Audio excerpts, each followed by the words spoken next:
Hello mga tol, ito nga po pala. Actually maliit siya kasi pambata siya. Sabi ni kay Ican daw to. So, ang tawag dito ay?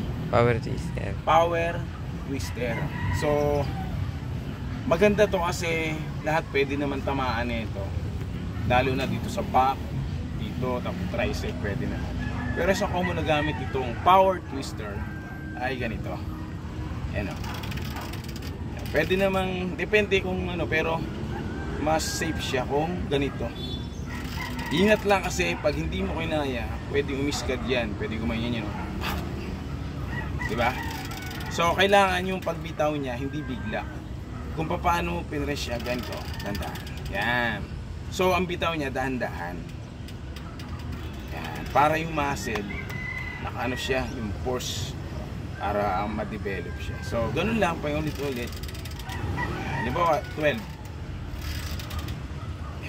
So, may ibang ito posisyon, kaya lang maigsi siya, hindi siya obra eh.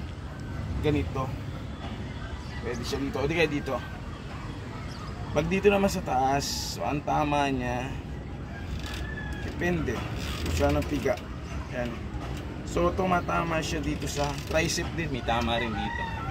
Pag dito. One. So, basta dahan-dahan yung release.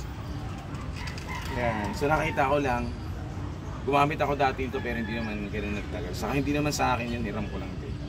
So nakita ko lang kay Bolondoy. Ano pangalan mo sa totoong buhay? Janmark. Jamuel. Ganito pala ng pangalan, Jamuel. Ang artista. Si Jamuel. So gagamit ka nito. Okay, ito.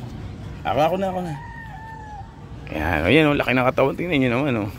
Papalaki ng Okay. Yun lang. Shout out sa inyo lahat.